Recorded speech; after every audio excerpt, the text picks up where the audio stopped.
Hey guys, what's up? My name is Chris Huckins, and this is Your Best Life Defined. It's kind of cool. I always do this shoulder shrug when I get ready to talk. If you're watching the video, which you're probably not, I have like 10 subscribers on my YouTube channel. Partly because I'm not that interesting. People really do. We want to be entertained. Most of the people on social media, they turn that phone on. They want to be entertained. They want to escape the life they're living. They want to get into something that allows them, for even for the moment, just to forget about everything else and just do something mindless. And I'm going to get into that on the next podcast. But you know, the question that comes to mind is: Are we living? Are you winning at life? Are you actually, when you look at your life and you look back at your life, or someone were to review your life, or maybe you were to just stand outside yourself, are you rocking it? I mean, do you wake up every day energized and excited about the things you do? I mean, I'm having moments right now because COVID-19 is kicking our butt, is traveling and the choice we've made to travel around the country and to explore and do all the things we've done. It's kind of been stifled. We've been in Meeker, Colorado now all summer. We've actually been sitting still for more than 6 months, which is crazy. We haven't done that in 4 years. But I feel a sense of responsibility not only to myself. I don't want to get sick and die. I still have a lot of living to do. And even amid COVID and the inability to travel, there's still amazing things that we can do. So I'm not giving up on it. Okay.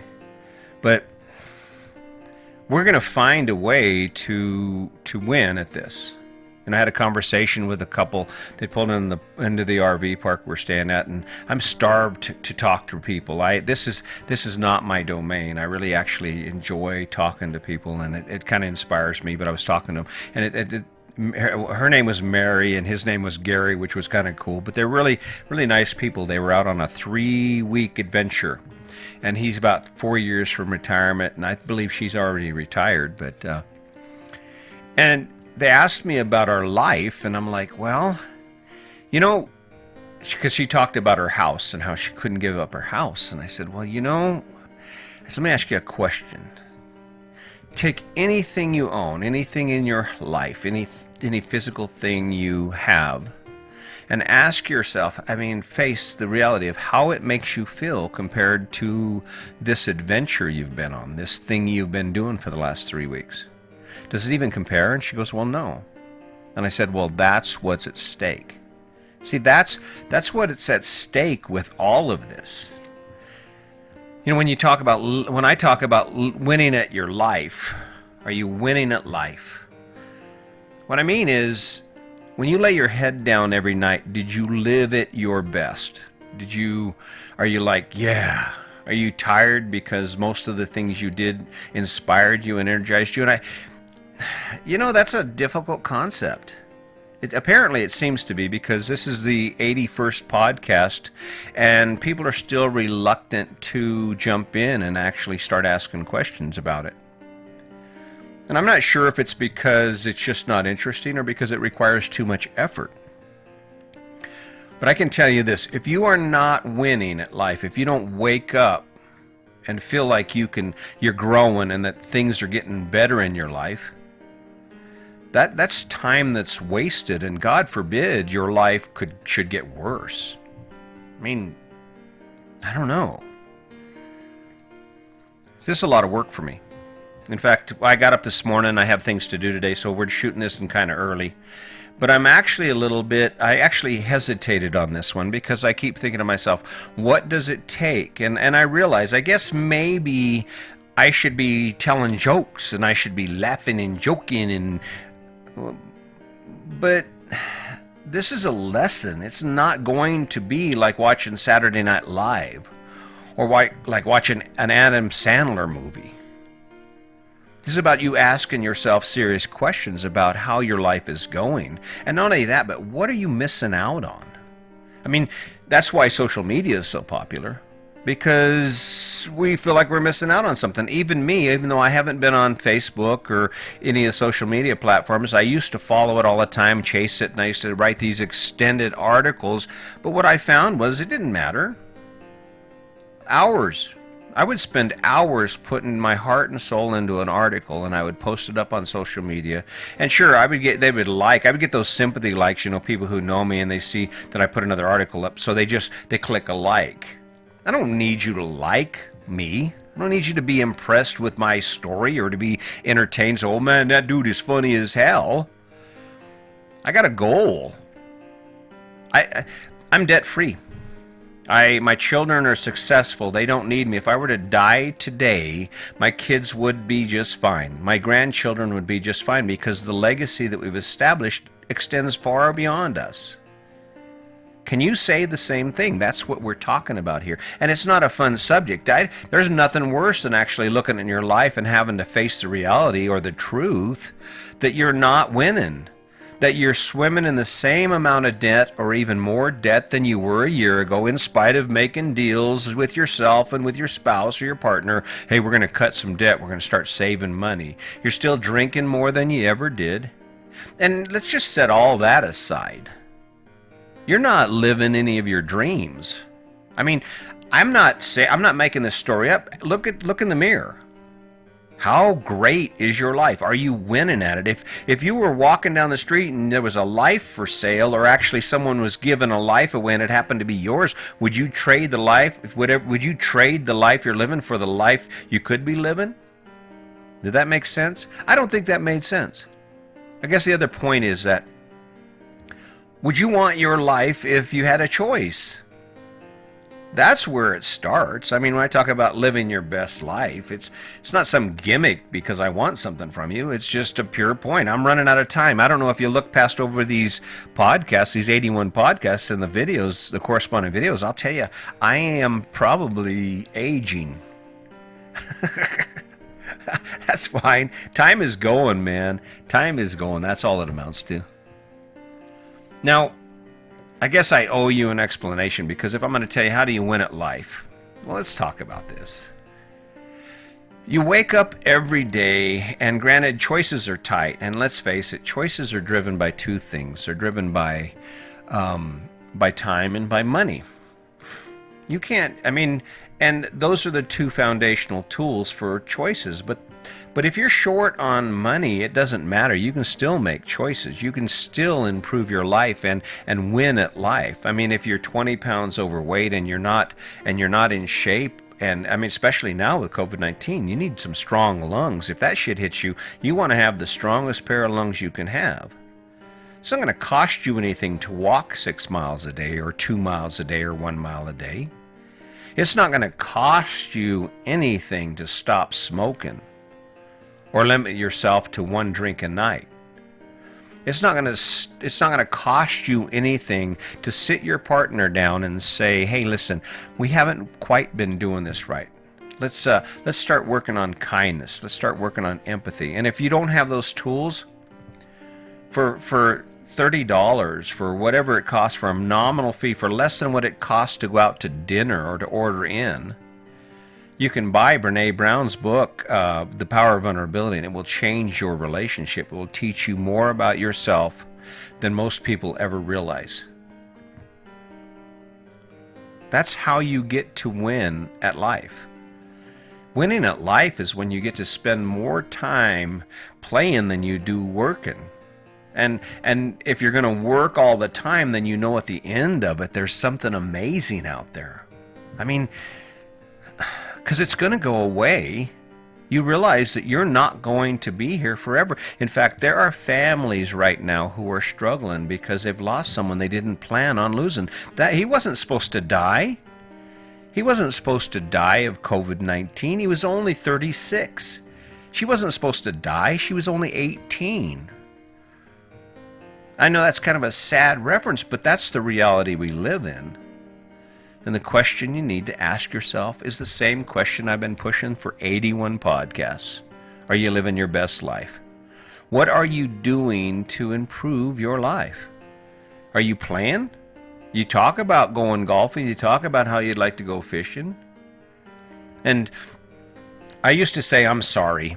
I don't say I'm sorry anymore. I'm not apologizing. I take a look around. I look at people's faces, and we've traveled around the country. And what's funny is I can go into a grocery store in Yuma, Arizona, or I can go into a grocery store in Destin, Florida, and the faces are the same. People who are sullen, people who walk around and they're carrying their bags and they got this unspoken stress on their face.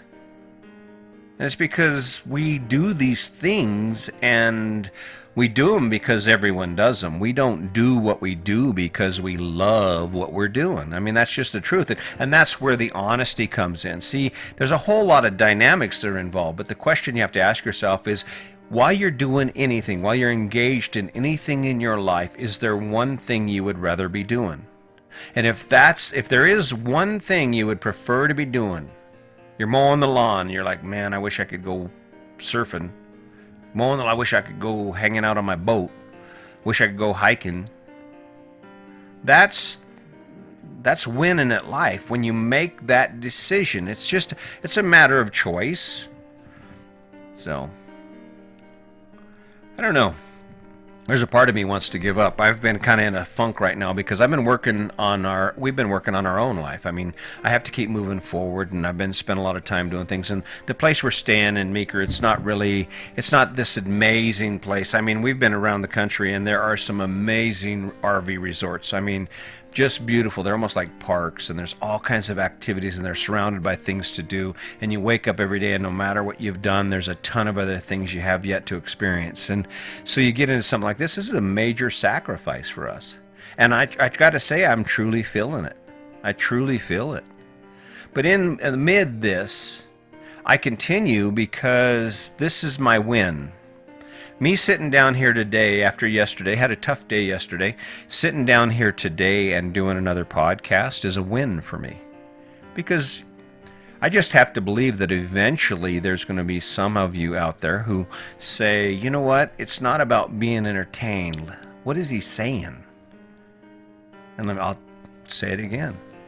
No matter where you are in your life, no matter how good it is or how bad it is, there is a way to gain more access to the things you love, to those things you haven't done. There's a way to capitalize on everything that you've ever wanted and to take the resources, the effort that you're putting in every day and get more for it.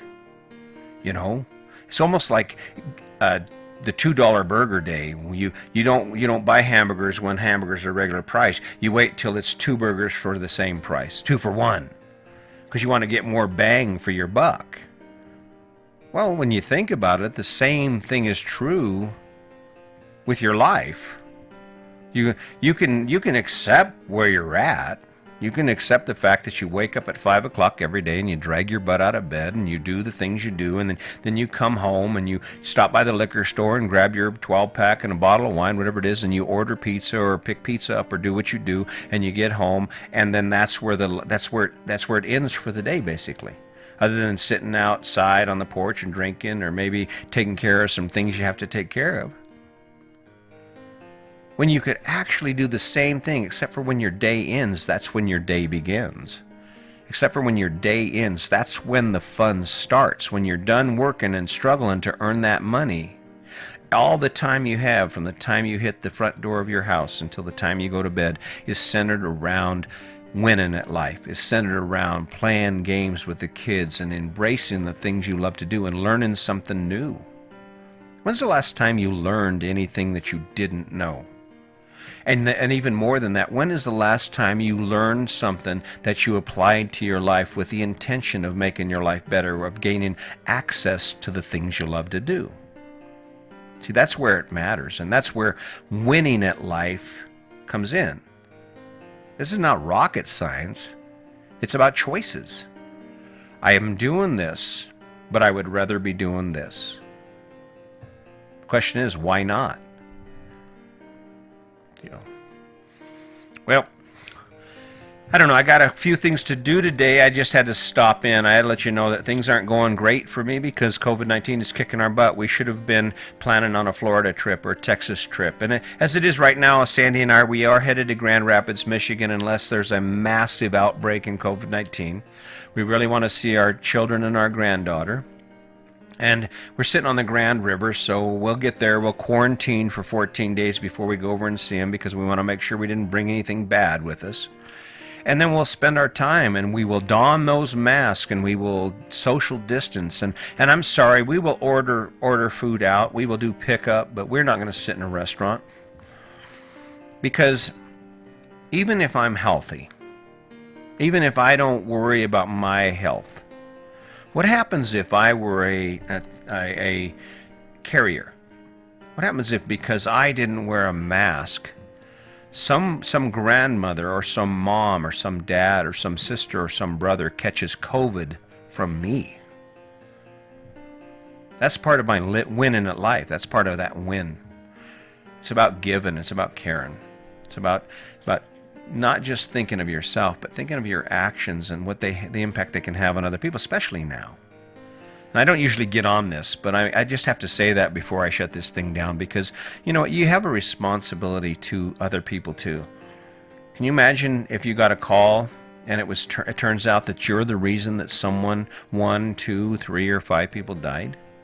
These actions, this life is not just about you. We are in this together. So just my little soapbox speech on that one. Anyway, hey, listen, I appreciate those of you who keep showing up. You see, I keep showing up even when it's tough, even when I don't feel like it. I'm here again because I've made a commitment to you, and I've made a commitment to myself to make sure this story gets out. You can do better.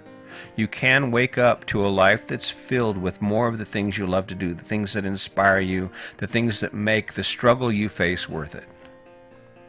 Do it or don't. I mean, I can't make it, and if you're waiting for me to entertain you, this is the best I can do until I get better at it. So, sorry guys, but this is how it goes. This is not a Saturday Night Live skit. I'm not a comedian.